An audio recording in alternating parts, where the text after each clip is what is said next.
하나님의 말씀과 은혜를 사모하며 매일의 묵상에 나오신 여러분들 한 분 한 분에게 세상이 알 수도 없고 세상이 줄 수도 없는 하나님의 샬롬의 평안이 충만하기를 축복합니다.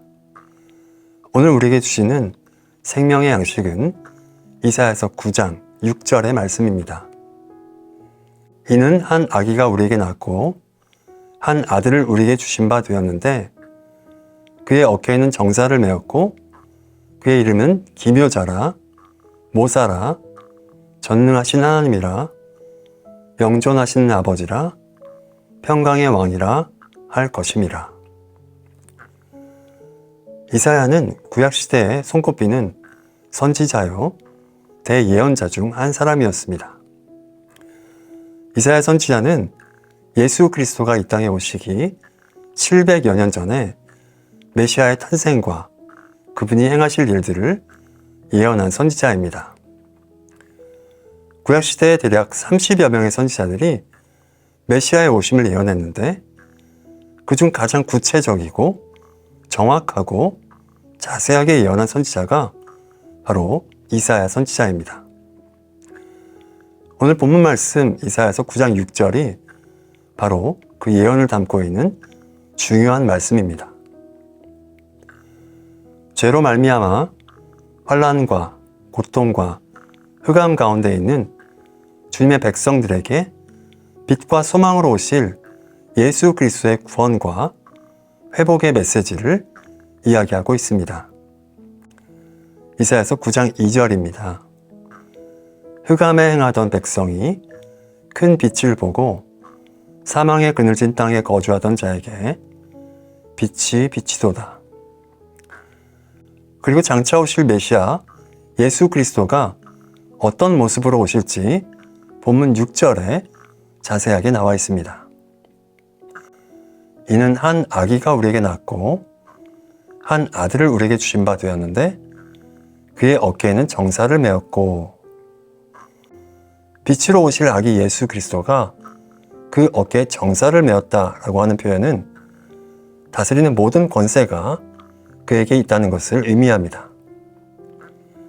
또한 그에게 여러 가지 이름이 있다고 말씀은 이야기하고 있습니다. 이름은 그 대상의 존재와 정체성을 나타내 줍니다. 장차 오실 메시아 예수님의 이름을 어떤 번역에는 5가지로 또 어떤 번역에는 4가지로 표현됩니다. 개역개정 성경은 기묘자, 모사, 전능하신 하나님, 영존하신 아버지, 평강의 왕으로 5가지로 번역되었습니다. 대부분 영어 성경에는 Wonderful Counselor, Mighty God, Everlasting Father, and Prince of Peace 4가지로 번역되어집니다. 기묘자와 모사를 분리하느냐, 연결하느냐의 차이인 것 같습니다. 기묘자의 히브리어 펠레는 기이한, 놀라운, 탁월한이란 뜻이 있고 모사의 히브리어 요에츠는 상담자, 조언자, 변호자 등의 뜻이 있습니다. 원어적인 해석으로 볼 때 기묘자 펠레와 모사 요에츠를 연결해서 해석하는 것이 바람직합니다. 그렇게 기묘자 모사는 놀라운 상담자로 번역하는 것이 좋습니다. 여러분들은 예수님의 4가지 이름 중 어떤 이름을 제일 선호하십니까? 첫 번째 기묘자 모사 놀라운 상담자, 두 번째 전능하신 하나님, 세 번째 영존하시는 아버지, 4번째 평강의 왕. 상담학을 가르치시는 신학교 교수님께서 학생들과 성도님들을 대상으로 이 예수님의 4가지 이름에 대한 선호도를 조사해 보았다고 합니다. 그 결과 압도적 1위가 전능하신 하나님, 그리고 평강의 왕, 3위가 영존하시는 아버지, 그리고 4위 꼴찌가 기묘자 모사로 나왔다고 합니다. 기묘자 모사라는 단어가 잘 사용하지 않는 생소한 단어이기도 하고 한국 사람들에게는 모사라는 단어가 그리 긍정적이지만은 않습니다. 모사하면 가장 먼저 떠오르는 단어가 모사꾼입니다. 꾼하면 술꾼, 사기꾼 등등 부정적으로 쓰일 때가 많이 있습니다. 모사의 사전적 정의는 꾀를 내어 일을 이루는 사람입니다. 아마 한글 성경이 번역될 당시 상담자라는 단어가 없었던 것 같습니다. 오늘은 기묘자 모사, 놀라운 상담자 되시는 예수님에 대해 조금 더 자세히 살펴보고자 합니다. 우리는 어릴 때 태어나서 제일 처음 부모님과 상담하면서 자랍니다. 학교에 가서는 선생님과 상담합니다. 자라면서는 친구들이나 인생의 선배들과 상담하기도 합니다. 또 각 분야의 전문가들에게 상담과 조언을 받기도 합니다. 수많은 상담으로 우리 삶이 채워져 있습니다. 어떤 상담은 우리에게 도움이 되는 경우도 있지만 그렇지 못한 경우도 있습니다. 오늘 본 말씀엔 예수님께서도 상담자로 오셨다고 이야기하고 있습니다.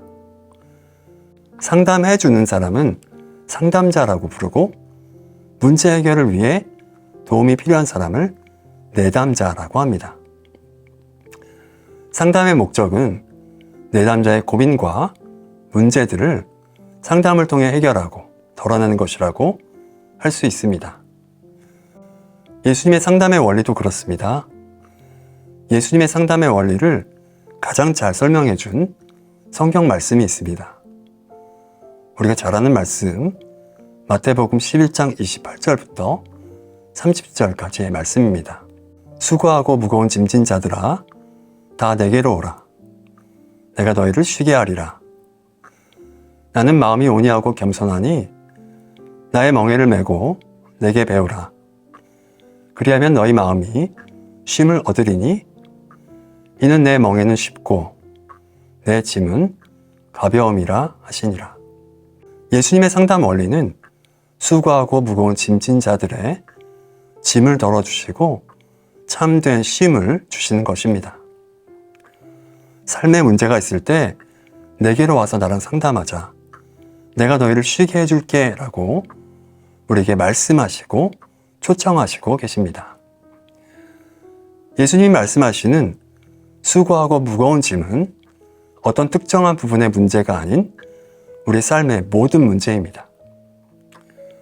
우리가 짊어지고 있는 모든 짐을 가장 놀라운 완벽한 상담자 되시는 예수님께서 내가 너희의 짐을 대신 맡아 짊어지리라고 말씀하십니다. 사랑하는 성도 여러분, 아직까지 내려놓지 못한, 해결하지 못한 삶의 무거운 짐이 있으십니까? 아무리 머리를 싸매고 고민해도 풀리지 않는 문제들이 있습니까? 누구에게도 말 못할 고민과 비밀과 문제들이 있으십니까? 아무리 노력해도 해결되지 않는 습관적인 죄의 문제들이 있으십니까? 무엇보다 우리의 가장 근본적인 문제인 죄의 문제는 인간적인 힘과 지혜와 능력으로는 절대 해결할 수 없고 그 누구도 해결할 수 없는 문제입니다. 그러나 가장 놀랍고 완벽한 상담자요, 조언자요, 지혜자이신 예수님께 나아가십시오. 그분이 해결 못하실 문제는 없습니다. 예수님께 최고의 상담과 조언을 받고 삶의 무거운 짐을 덜어내고 세상이 알 수도 줄 수도 없는 참된 쉼과 평안을 누릴 수 있는 저와 여러분들 되시기를 주님의 이름으로 축복합니다. 우리 다 함께 기도하시겠습니다. 기묘자 모사 놀라운 상담자가 되어주시고 전능하신 하나님, 영존하신 아버지, 평강의 왕으로 오신 예수님을 찬양합니다. 오늘도 말씀을 통해 우리와 함께 계시고 우리를 사랑하시는 주님을 만나게 하시니 참으로 감사를 드립니다. 이 시간 우리의 삶의 크고 작은 문제들을 가지고 주님 앞에 나아가 상담받기를 원합니다. 삶의 무거운 짐에 짓눌려 아파하고 신음하는 주님의 백성들에게 가장 놀랍고 완벽한 상담자 되시는 예수님의 위로와 평안이 충만하기를 소망합니다. 주님의 백성들을 치유하시고 회복시키시며 자유하게 하실 것을 믿고 바라며 기도합니다. 모든 이름보다 높고 모든 이름 위에 뛰어난 예수님의 이름으로 기도합니다. 아멘.